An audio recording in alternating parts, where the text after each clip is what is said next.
Bienvenidos a De Todo Un Poco, con la locutora Daniela González, desde Chile. Espiritualidad, canalizaciones, información de valor y mucho más. Somos todos en el camino de la vida y la vida en el camino de todos. Aquí en Radio Pasión US, seduciendo tus sentidos.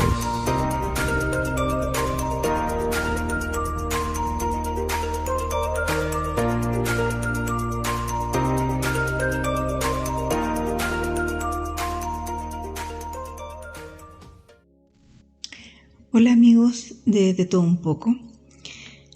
Hoy estamos en un nuevo programa aquí en Radio Pasión US. Una vez más quiero agradecerles a los directores de la radio por esta oportunidad. Y en esta oportunidad tenemos una invitada especial. Ella se llama Eliezer y nos va a entregar su relato en primera persona de cómo vive una mujer, una madre, los intentos de suicidio de un hijo. Así que los invito a escuchar, a poner atención y ver cómo ella ha vivido estos últimos años este tema. Hola Eliezer, ¿cómo estás?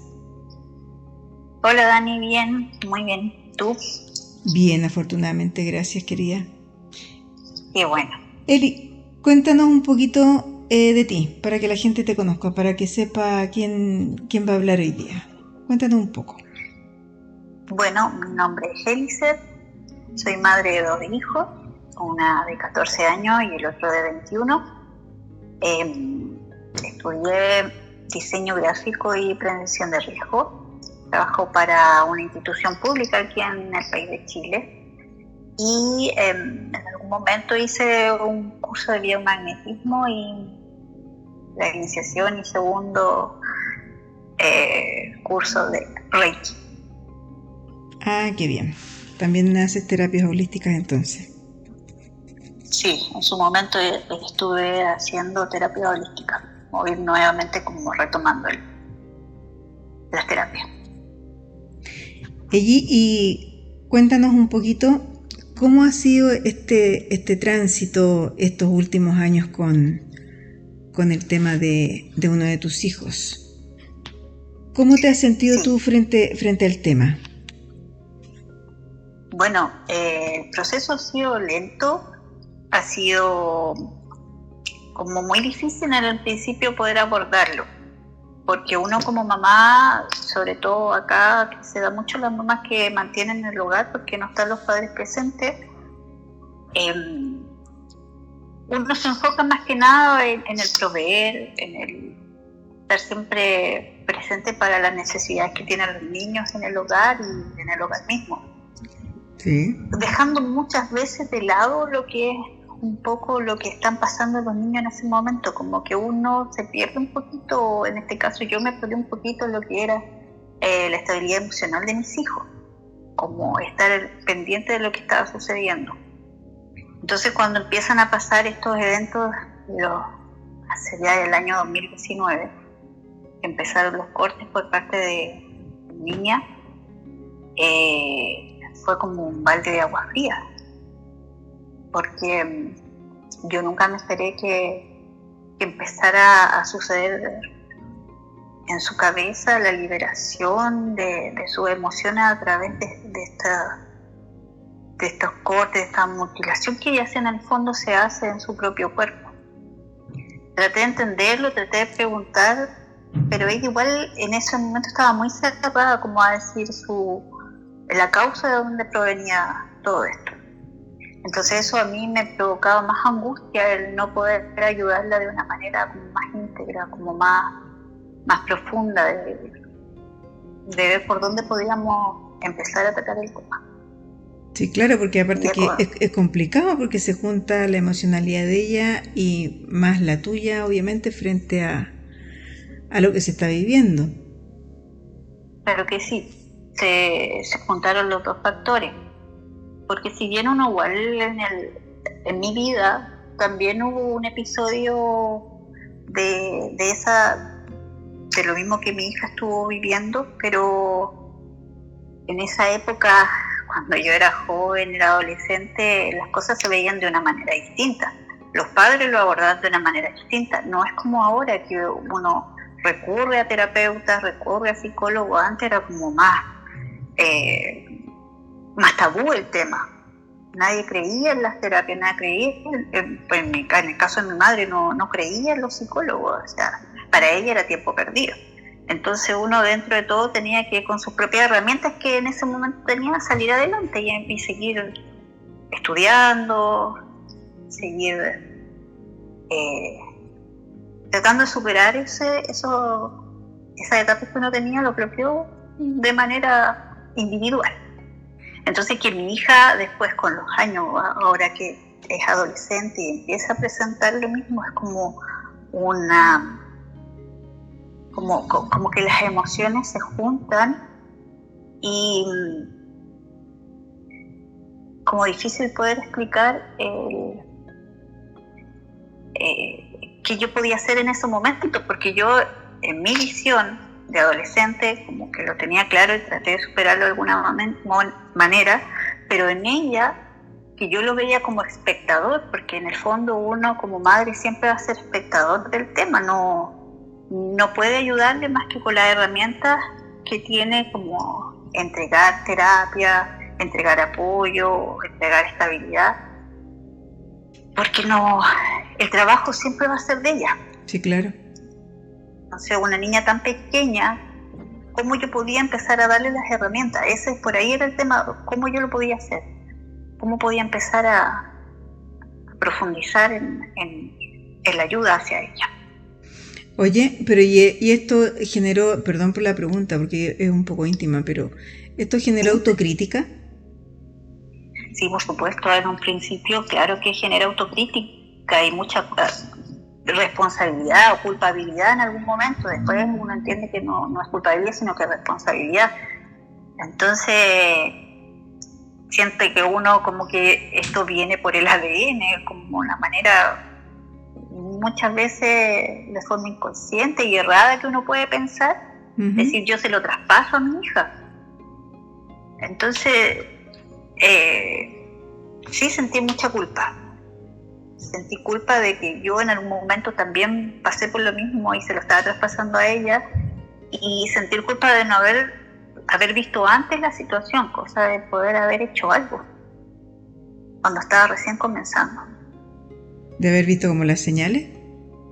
Claro, la señal, haber puesto más atención en su cuerpo, en sus reacciones, porque de haber pasado a ser una niña feliz, una niña que era como la alegría del día, pasó a ser una niña triste, una niña con una energía baja. Su ropa empezó a cambiar, si bien todos los adolescentes tienen una etapa como media, como que se visten de oscuro y todo, pero esto era como mucho más allá que eso. En su ser estaba como un manto de oscuridad en el fondo. No había alegría, ella ya no sonreía, ella ya se encerraba en su pieza, ella lloraba en soledad. Las redes sociales para ella fueron como el escape. Entonces uno después entiende que las redes sociales buscan a lo mejor lo que no encuentran en el hogar, en la gente cercana, y ahí es donde comenzó todo. ¿Tú crees que las redes sociales ayudaron a que esto se agravara? Yo hasta el día de hoy no sé si fue como que el 70 o 60% dándole un porcentaje que hayan sido parte de todo lo que esto que sucede. Los niños tienen mucha información a través de redes sociales y hoy en día esos temas son abiertos para toda la gente, para todos los adolescentes. Entonces ellos obtienen de estos medios mucha información al respecto, y de sus pares también, porque ella no es la única que pasa por lo mismo. O sea, dentro de su círculo de amistad hay varios niños que están pasando por la misma situación que está pasando ella. A lo mejor no al mismo punto, pero sí pasan por la misma situación. Es por lo que yo, después de tanto tiempo, uno después se empieza a enterar de las cosas. y empieza a ver que aquí no es una sola persona, es como, no sé si decirlo una tendencia, es un grupo de personas que está sumida en lo mismo. Sí, claro, Pino, y de verdad que para los adultos de repente es un poco difícil el poder darse cuenta porque, sobre todo con las autolesiones, ¿cierto? Los chicos se ocupan de que no los vean. Entonces, claro, es difícil el tema. es súper difícil porque cuando nosotros ya empezamos a ver qué fue lo primero que nosotros, o sea, en este caso yo y mi hijo también involucrándose mucho en el tema porque vivimos los tres juntos, entonces esto es lo que es nuestra familia, somos los tres. ¿Qué empezamos a hacer? Esconder todo lo que tuviese filo, esconder todo lo que ella pudiese utilizar para hacerse daño. Pero son tan astutos y por eso te digo que no sé si influirá las redes sociales en esto, que ella encontraba igual la manera de hacerse daño. Y cosas tan pequeñas como por ejemplo el filo del sacapunta. Ella desarmaba un sacapunta para poder hacerse daño. Eran cosas que a nosotros se nos iban. Entonces ahí venía también nuevamente la responsabilidad, pucha, como no me pude dar cuenta de esto, que también esto puede provocar un peligro. Entonces empieza uno a cuestionarse y a seguir buscando cosas por todo lado. En el fondo uno después como que se siente alerta a todo lo que puede haber en la casa que puede ser un peligro para ella. Oye, ¿y cómo has podido manejar todo esto en tu vida, en tu día a día? ¿De qué manera? Ha sido complejo porque si bien yo tengo que preocuparme de mis hijos, de la estabilidad emocional de ellos, también tengo que preocuparme de la parte laboral. O sea, tengo que dividirme en dos para poder tener cierta manera como controlado. Uno siempre trata de mantener el control sobre las cosas y eso es imposible en muchos casos. Pero, ¿qué hice? O sea, fue y busqué ayuda. Busqué ayuda psicológica en una primera instancia y ya cuando la psicóloga dijo que no podíamos estar sin un psiquiatra, pasó a la segunda etapa que fue las sesiones con la psiquiatra.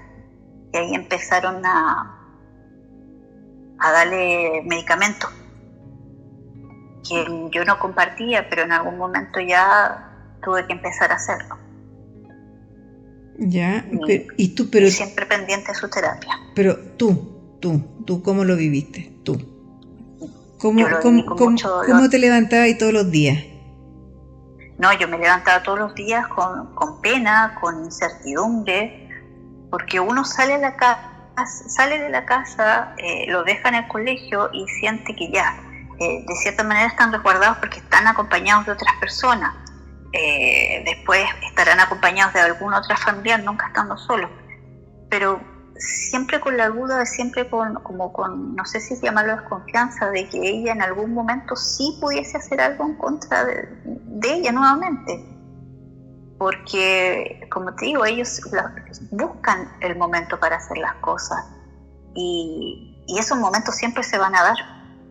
Uno nunca va a estar el 100% sobre ellos y eso es lo que a mí me angustiaba, el estar preocupado tanto en mi trabajo y saber qué estará haciendo, estará bien emocionalmente hoy, y ahí están los llamados diarios para saber cómo estaba, para tratar de escuchar en su voz si había algo que estuviese molestando, si su voz cambiaba, si se sentía triste, y uno de repente los tonos de voz va sintiendo a los niños como distintos.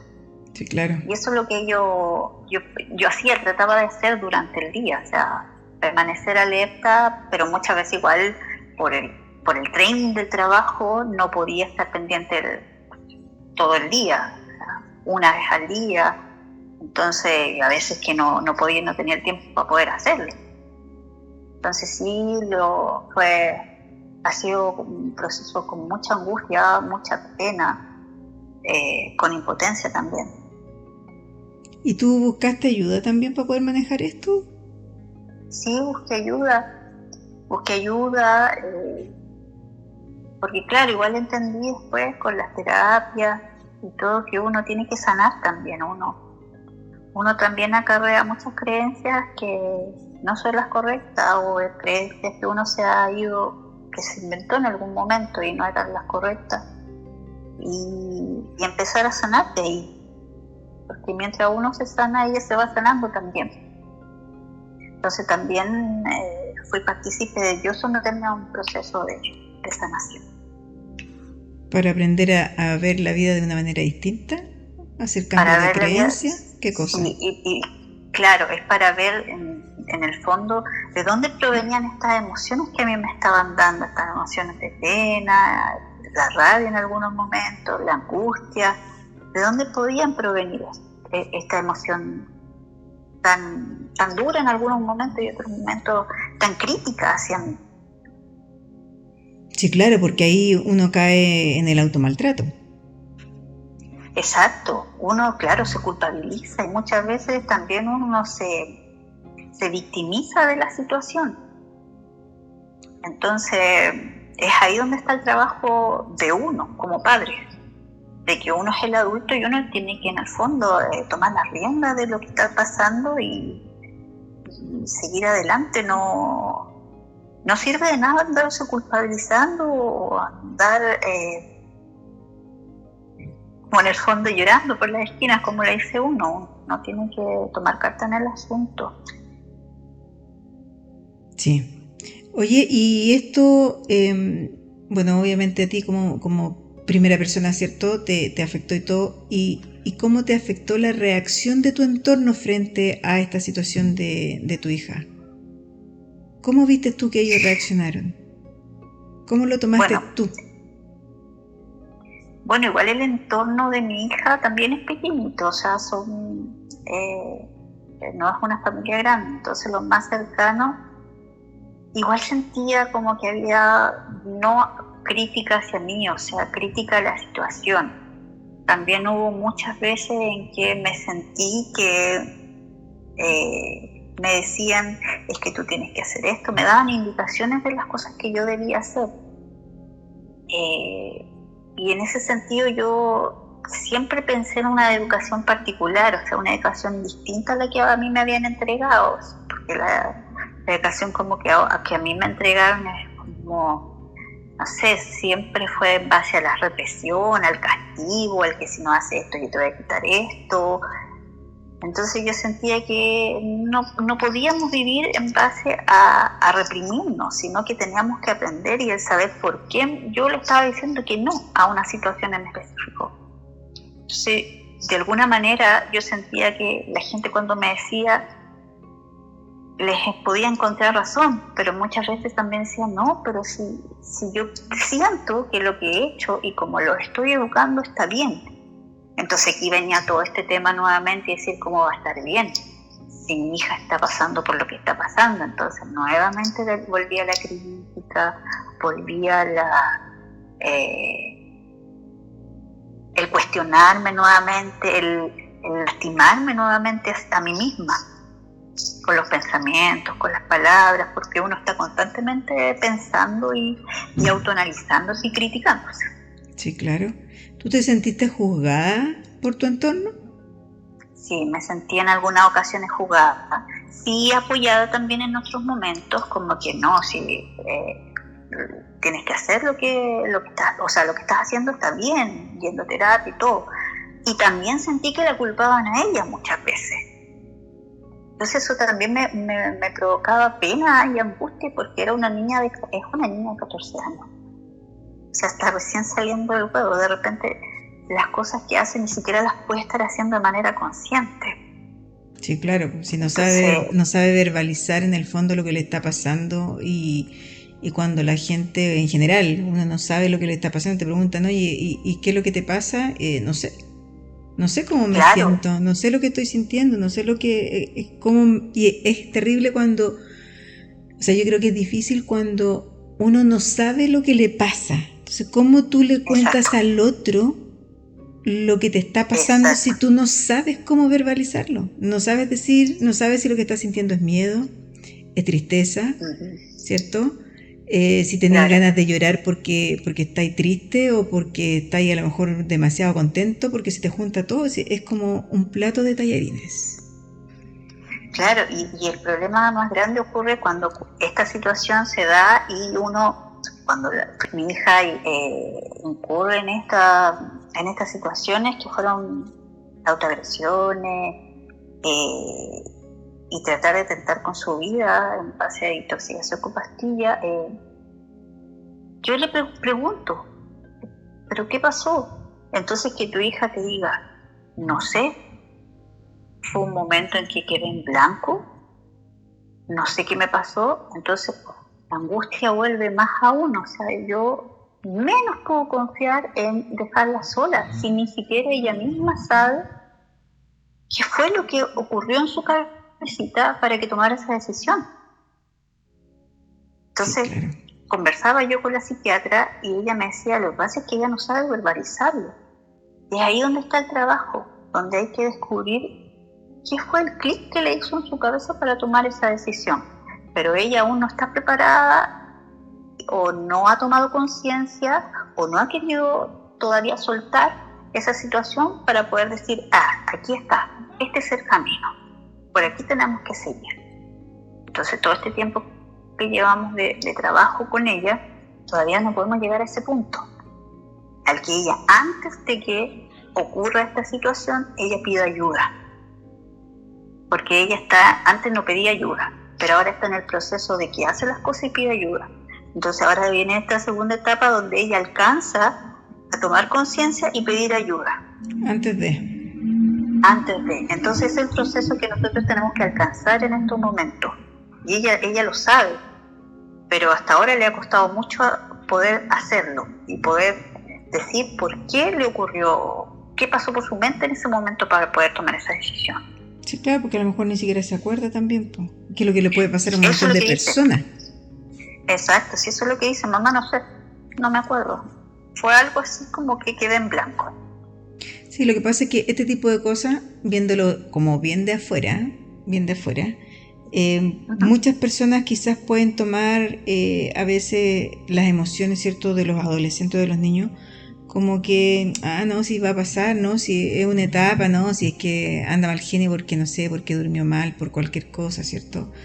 O Claro. la recriminación del, pero ¿cómo no vayas a saber lo que te está pasando si tenés que saber lo que te está pasando? Porque Claro. de manera inconsciente uno hace una comparación, ¿cierto?, a cómo uno manejaba las cosas cuando era más chico y que éramos bastante duros con nosotros mismos, ¿cierto?, como poder manejar las situaciones.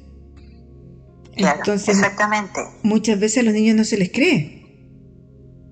Exacto. Hay muchos adultos que no les creen a su hijo. Y ahí viene todo lo en torno a lo que hablábamos delante, o sea que parte de esto puede ser que mucho de su entorno más cercano piense que es una manipulación. También. Piense que ella lo hizo para llamar la atención, porque en redes sociales pueden tener un grupo que hace lo mismo, entonces están como probando. Sí. Y pueden pensar muchas cosas, pero en el fondo quien tiene la respuesta es ella. Y hoy en día ella no ha sido capaz de poder saber qué fue lo que pasó en el fondo, poder verbalizarlo.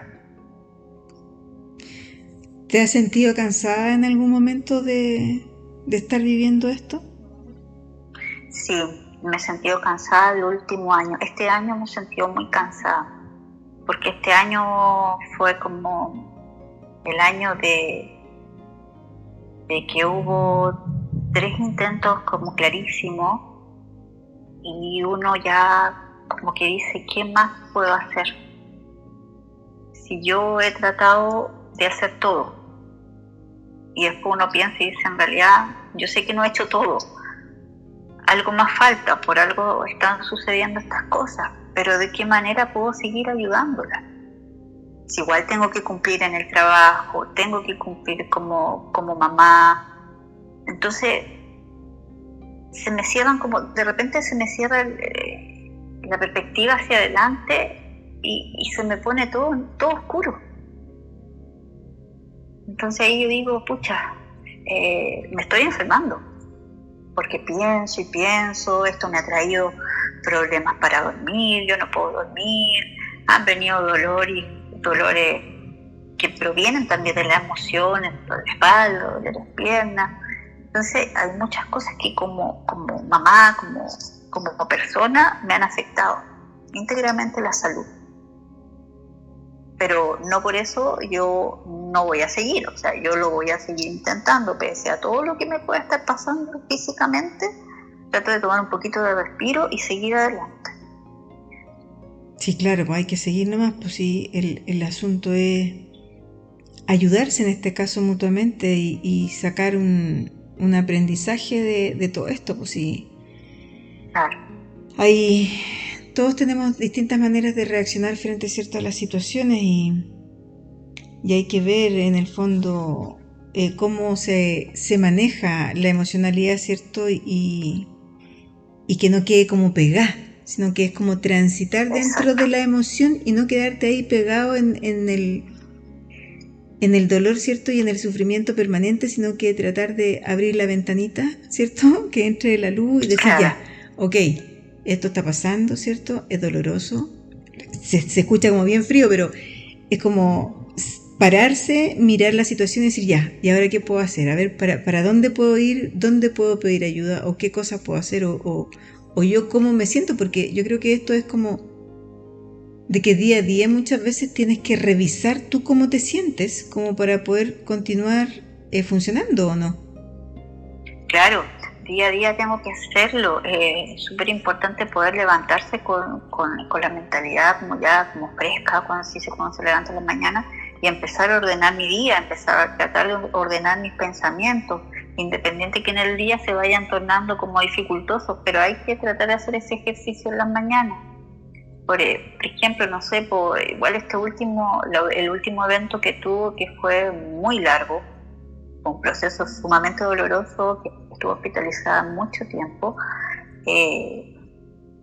Mi persona, que tuve que estarla acompañando en el hospital diariamente, era una sensación de impotencia, de rabia, de sentir de que tanto tiempo ahí ella se estaba enfermando cada vez más. O sea, si ya la estabilizaron después que salió de la UTI y pasó un tiempo muy largo para que le pasaran el traslado a un centro de salud mental. En todo ese proceso fue muy doloroso. Sentía que los médicos no se preocupaban de ella y yo me sentía angustiada, me sentía triste, sentía que, como de cierta manera, está bien, dejémosla aquí al lado. Entonces, esa frialdad con que toman a los pacientes a mí me fue provocando mucho malestar.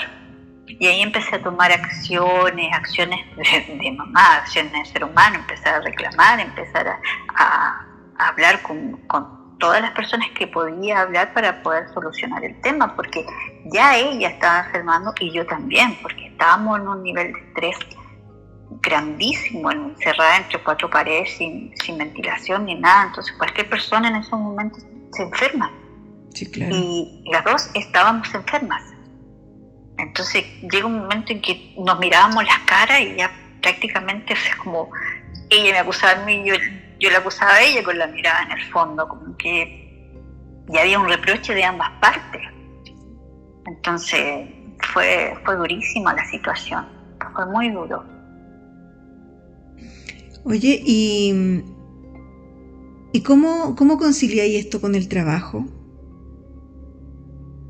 Bueno, cuando empezó a ocurrir todo esto, tengo gente en mi trabajo que son muy buenas personas. Debo ser una agradecida de la vida de tener buenos compañeros de trabajo, buenos jefes, que me entendieron plenamente de lo que estaba pasando y se preocuparon además del tema. Entonces he tenido el apoyo de ellos desde que comenzó todo este proceso. Pero independiente del apoyo que ellos me pueden dar, yo igual como persona necesito recuperar mi vida. En el fondo era como todo este tiempo de espera, todo este proceso en que pasó esta última vez. Yo miraba al horizonte, miraba al cielo, lo único que queda recuperar mi vida. Y quiero recuperar mi vida, tener a mis hijos en el domicilio, en el apartamento donde vivimos, y poder volver a trabajar. O sea, a mí me encanta lo que hago, me encanta mi trabajo, y el verme separada de él es como que igual parte de mí no estaba funcionando. Entonces, extraño, no es por un temor de que me vayan a seguir, sino es por un temor de hacer lo que a mí me gusta hacer. Entonces era igual una pena para mí, no poder hacer lo que yo estaba acostumbrada, las cosas que me motivan diariamente, porque tenía que verme sometida en una sala, asumiendo el proceso que estábamos viviendo con mi hijo de espera. Entonces no fue fácil para mí, no fue fácil, pero como te vuelvo a repetir, debo agradecerte que tengo un muy buen ambiente familiar, unos muy buenos hijos que han estado siempre para nosotras. O sea, solas no están solos. No estamos solas, no, es súper importante eso, no estamos solas. Sí, porque yo creo que hay otras familias, ¿cierto?, en donde efectivamente esto lo viven solos. O sea, hay muchas veces en que los niños quedan solos en los hospitales, en donde los papás están obligados a ir a trabajar, porque ahí juega así como que si no voy a trabajar pierdo el trabajo, los ingresos y se entra ahí en un círculo que es bastante complicado. Es como que ¿qué hago primero? ¿Qué es lo más importante? Porque tienes que elegir. Exacto. Tienes que en el fondo elegir, o me quedo acá o ya. Me pongo la idea que en algún momento yo voy a llegar y voy a tener que buscar trabajo en otro lado, porque hay trabajos que son así, o sea, no permiten una falta o una ausencia de alguno de los trabajadores. Entonces toma la decisión más fácil, si a la final hay muchos trabajos que son números. Entonces para ellos bueno, se despide, no me está sirviendo, busquemos a otro. Entonces uno como padre, ¿qué hace? Yo soy el sustento, no puedo faltar, o sea, tampoco le puedo faltar a mi hijo. Entonces se pone una disyuntiva de sopesar qué es lo más importante para ti en esos momentos. Y muchos, como saben que en el hospital están cuidados, toman la decisión de volver a su trabajo.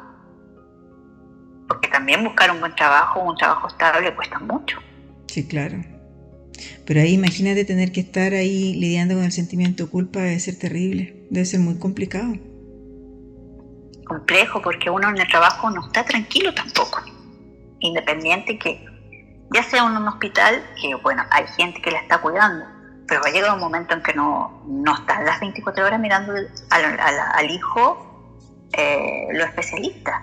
Igual quedan solos en un momento, y ahí uno empieza a circular la cabeza de que algo puede pasar.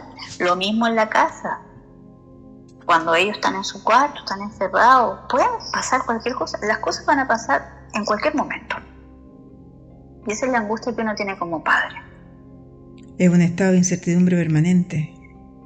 Es permanente, sí, es constante. Y uno trata de abandonar este pensamiento y pensar de manera positiva, pero de alguna u otra manera vuelve, no te suelta, porque es tanta la preocupación que uno tiene si al final es la vida de tu hijo. Yo que puedo decir lo que he estado como al filo de perder a mi hija, no, o sea, hoy si tú me decís, ¿tú serías capaz de dejarla un momento? No, yo no la dejaría sola en ningún momento. Pero ¿cómo lo hago si tengo que trabajar? Yo tampoco puedo someter a mi otro hijo a estar las 24 horas pendientes de ella. O sea, tengo que acomodar mi vida. Tengo que ordenarme para poder crear un poquito de confianza también, de que las cosas que yo pienso no van a ser 100% efectivas. Que cabe la posibilidad de que sí el tratamiento esté dando resultados y que sí ella vaya empezando a entender las cosas y no tenga esas ganas de autoagredirse o hacer algo en contra de su vida. Sí, es compleja. Es compleja la situación porque uno no puede, aunque uno quisiera, yo creo, uno no puede poner la vida en pausa. Y eso genera juicios personales y juicios del entorno también, porque se levantan juicios de manera inconsciente quizás, porque uno no está ahí, no está en los zapatos de la otra persona. Por mucho que uno trate a lo mejor de empatizar, si tú no has pasado por algo así, no sabes. Claro, es difícil ponerse los zapatos de la otra persona porque siempre van a estar el que te va a decir, viste, si tenéis que haberle quitado el celular, si no sacáis nada, entonces, ¿cómo me comunico con ella? Entonces ahí empiezan las propuestas, entonces elimínale el WhatsApp, elimínale esto, déjalo solamente para llamar, ¿sí? Entonces uno, como que ya son válidas sus propuestas y uno las escucha. Pero en el día a día, el vivir con ellos es como totalmente distinto. Y ahí viene la crianza que uno trata de darle, de que vea la vida de otra manera, de que las responsabilidades las asuman de otra manera. Entonces es como una lucha entre lo que te dicen y lo que tú quieres enseñar a tus hijos en el fondo. Sí, claro, pues la autocrítica y la crítica de los demás, porque igual es más, es mucho más fácil a lo mejor el poder dar una opinión cuando tú no has pasado por el tema, porque son suposiciones nomás, pues. Yo creo que haciendo esto, ¿cierto? Puedes solucionar el problema, pero en el fondo uno es el que está ahí donde las papas queman, como se dice aquí en Chile, ¿cierto? Claro, y opinar, uno es el que está en la situación. Y sí, opinar es re fácil de repente para las otras personas cuando no han vivido algo así, pues. Claro, es súper fácil. Yo, por ejemplo, en este último tiempo, en el último evento, y fue lo que me ha dolido harto, fue que se acercó mucha familia diciendo, pero ¿por qué no nos contaste si somos tu familia? Entonces yo lo único que le decía es que no es un tema que a mí me agrade contar, o sea, no es un tema de que yo pueda expresarlo y, oye, ¿sabes qué? Te estoy llamando para decirte qué pasó. No. Porque en el fondo expongo a mi hija, expongo todo lo que sucede en algún momento, y ellos después se toman la autoridad de que, vamos, si me contó, entonces yo tengo el derecho a opinar también. Entonces, ahí fue una etapa difícil de este último momento que he tenido que asumir. No sé si crítica, pero sí como una especie, no sé, de reproche, como cobrar sentimientos del hecho de que yo no le he contado todo lo que estaba pasando. Sí, claro, pero es que, como tú dices, no es algo fácil, porque ante este tipo de cosas, si bien es cierto, en estos últimos años, cierto, sobre todo con el asunto de la pandemia y todo, ha salido mucho a la luz el asunto de las autolesiones de los adolescentes, los intentos de suicidio, un montón de cosas en relación a la salud mental, ¿cierto? Un montón de cosas en relación a los adolescentes, mucho, pero también que afecta, ¿cierto?, a los adultos, ha afectado a los adultos en este último tiempo. Existe algo de que nos pesa por generaciones, que es la vergüenza. Se supone que tu hijo tiene que ser intachable, tu familia tiene que ser la ideal, tú nunca tienes problemas, ¿cierto? Esas cosas no se verbalizan, no se hablan por un tema de cultura general, por un tema de país, no sé, pero no se hablan, no se verbalizan. Tú no andas ahí, uno no anda diciéndole a la gente, no, sabes que en realidad yo tengo dificultades con mi hijo porque mi hijo, no sé, pues no quiere hacer esto o hace esto otro. Es como, ¿cómo estáis? No, bien, ¿cómo están los niños? No, están bien. Y ahí queda. Claro. Uno da la respuesta corta. Exacto. Todo bien. ¿Cómo estás? Bien. Aunque tenéis la media escoba en la casa, pero no, estamos bien. Claro, porque en el fondo uno también empieza a filtrar, porque no toda la gente a la que uno le puede contar es la gente indicada para hacerlo, y la gente de tu confianza también para poder hacerlo. O sea, en el fondo, si yo le cuento a alguien que no tengo ganas de contarle, ¿qué me va a aportar esa persona? A lo mejor puedo estar equivocada, sí, me puede aportar algo, pero en ese momento no es una persona que esté como recurrentemente en contacto con mi familia. Entonces yo tampoco tengo la confianza suficiente para poder decirle, mira, sabes que me está pasando esto y esto otro. Entonces uno prefiere quedarse callada y dar la respuesta corta. No estamos bien.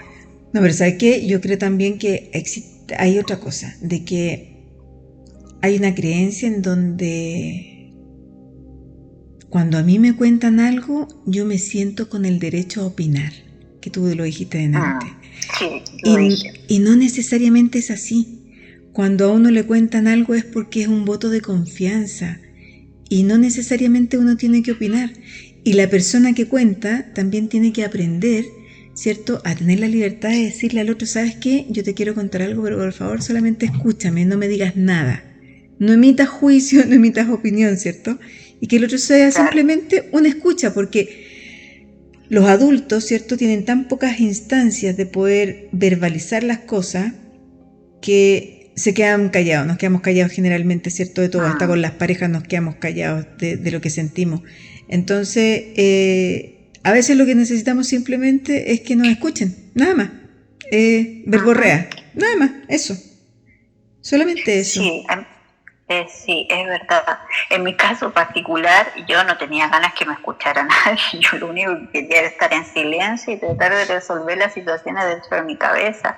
Pero hubo un evento especial que provocó de que esto se empezara a enterar todo, como la familia cercana, un poquito más lejana y así sucesivamente. Entonces, cuando ellos te hablaban, iban directo al punto, o sea, ni siquiera había una instancia como, oye, ¿cómo estáis? Sino que, ¿qué pasó? ¿Dónde estáis? Entonces te dejaban así como atrapada, así como una revista, así como con la manita abierta, así como, chuta, como que me pillaron, ¿qué digo? ¿Qué hago? Así como que te dejan en blanco. Entonces, claro, uno trata de dar información, no al detalle, pero información generalizada. Y ahí empieza la otra parte diciendo, pero tú hiciste esto, buscaste por este lado, buscaste por este otro. Entonces uno de la idea fija de que las etapas hay que empezar a quemarlas de a uno. Entonces, ya pasamos la etapa, estuvo estable, venía la otra etapa, era espera, ahora viene la otra etapa, y así sucesivamente. Y cuando salga, ya ver qué caminos se nos abren, qué posibilidades tenemos para poder seguir con todo este tratamiento. ¿Por dónde vamos a ir atacando? Porque igual dentro de este proceso están los especialistas que saben del tema, sí, y saben dónde te van a guiar y por dónde uno va a tener que empezar a trabajar con ella. Entonces, anteponernos ante una situación que no ha ocurrido era lo que a mí me provocaba ruido. O sea, yo no podía dar una respuesta si todavía no sé qué va a pasar mañana, sí, o en un mes más. Sí, claro, pero este juicio muchas veces que se eleva, querida, también tiene que ver con la desesperación del otro ante la impotencia. Porque uno lo entiende también, sí, por supuesto. Entonces es como que estás viviendo, ¿cierto?, una situación que es bastante difícil con tu familia directa, ¿cierto? Y aparte tienes que aprender cómo a manejar la emocionalidad de los otros, de la preocupación de, pero es que pucha, pero es que cómo, pero es que aquí, ¿cierto? Y es como bajar un poco la tensión y decir, no, sí, mira, esto es de esta manera y estar como... tratar de estar centrada dentro del conflicto. Claro, sí, exactamente. Tratar de dejar, no tranquilos, pero tratar de dar la respuesta de lo que está sucediendo realmente en el momento, no de lo que podría ocurrir, sino que el hecho hoy está sucediendo esto es todo lo que se me ha dicho, y era como la información que se le entregaba diariamente, o sea, que yo le podía entregar a ellos. Más de eso no podía entregar. Exacto. Pero yo sí, igual agradecida de toda la situación, o sea, en este último proceso me he sentido tan acompañada y doy tantas gracias de toda la gente que ha estado a mi lado y al lado de mi familia, que me faltan gracias para poder darlo. Yo, de verdad, fue un proceso doloroso, pero hoy prima para mí la vida, prima para mí la libertad, y eso fue una de las cosas muy importantes que en este momento mi hija hoy valora la vida. Me dice que la vida es muy valiosa y que la libertad es algo impagable. Sí, claro, porque estar encerrado obviamente que cambia. Y claro, y no solo ella, sí, porque eso, el estar encerrada a ella me acarreaba estar encerrada a mí. Entonces, sí, ese encierro fue brutal, fue bajo no nuestra voluntad, y ahí uno entiende y valora las cosas que tiene afuera, y valora la libertad, y valora la vida, y valora todo en el fondo. Ellie, si tú tuvieras que darle un consejo o una opinión a alguien que esté pasando por algo parecido o algo, ¿qué cosa le dirías? Bueno, yo creo que empezar a observar a nuestros niños, empezar a observar y acercarnos más a ellos, aunque ellos no tengan las ganas, pero de a poquitito. No dejarlos de lado tanto tiempo, empezar a supervisar más lo que están haciendo, su amistad, sus pensamientos. No digo que uno se tenga que hacer amigo de ellos, porque no siempre van a ser los papás, pero no perderlos de vista en el fondo. Darles confianza para que ellos puedan expresarte en algún momento o dejarte ver qué es lo que está pasando. Si bien uno sí tiene que estar 100% preocupado del trabajo, pero también hay que darle un poquito más a ellos, no soltarlo. Sí, importante. Querida, redes sociales donde la puedan ubicar si es que hay gente que está pasando por lo mismo, poder compartir quizás la misma experiencia o poder tener otro punto de vista. Sí, yo tengo un Instagram que es Ellita03. Es como lo que más ocupo, y el Facebook que es Ellita Pamela Soto. Gracias. Elli, agradecida. No, gracias a ti. Y reconozco tu valentía porque tengo claro que no es un tema fácil. Ha sido un tema bastante complejo desde hace mucho tiempo. Para ti y tu familia directa, obviamente, que son tus hijos, y para tu entorno. Así es que agradecimiento solamente, pues, amiga mía. No, yo te doy las gracias a ti porque ha sido para mí mi cable a tierra en muchas ocasiones y tu apoyo ha sido fundamental en todo este proceso. Gracias. Te lo agradezco muchísimo, de todo corazón. Gracias, querida, gracias. Reconozco, querida mía, tu valentía de poder contar y de dar a conocer este relato de que no se conoce, porque siempre lo que hablamos, por lo general, ¿cierto? Uno habla de las cosas cuando pasan antes, se hablan de estadísticas, de números en la tele, pero nadie le pregunta a los papás, los papás se les pregunta después que ya ha pasado todo, pero cómo vivieron el proceso no se sabe. No se sabe, no se conoce ni la angustia, ni la desesperación. Sí, la amargura, exacto, la depresión que nos causa todo este proceso. La autocrítica y por todo lo que, por todas las emociones que se transita cuando se están pasando exacto, por estas dificultades, ¿cierto? Estos periodos que son complicaditos. Sí, es muy complicado. Sí, hay muchas emociones que se involucran en el instante. Es un carrusel de emociones, que uno podría llamar de cierta manera.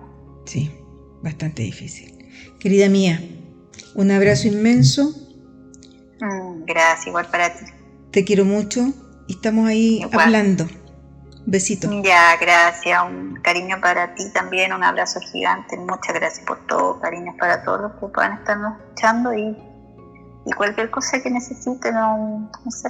Sí, por último, que a alguien, uno le sirve que se puedan expresar, desahogar, uno aquí está disponible. Gracias, querida. Nos hablamos. Nos hablamos. Chau.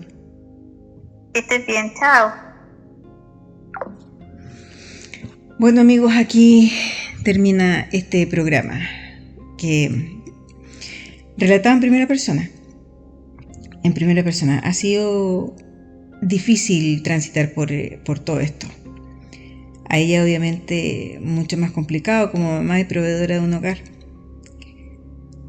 A veces perdemos un poco de vista las cosas y cuando se nos muestran de sopesón, ¿cierto? Así nos da la puerta en la cara, como que ponemos atención. Aquí no hay culpable.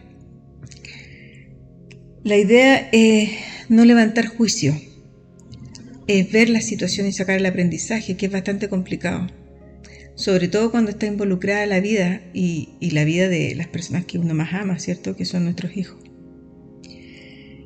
Espero que les haya llegado, que les sirva, que si alguien está pasando por esto, sepa que no es la única persona que lo está pasando mal, que hay salida, hay ayuda, busquen ayuda, solicítenla.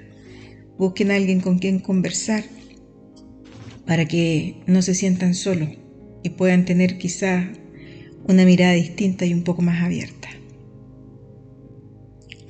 Síganos en las redes sociales, en Somos Todos en Instagram, en Facebook también como Somos Todos, en Radio Pasión US, en los canales de YouTube también de Radio Pasión. Y les dejo un tremendo abrazo. Y nos estamos escuchando, queridos, en un próximo programa. Que estén muy bien.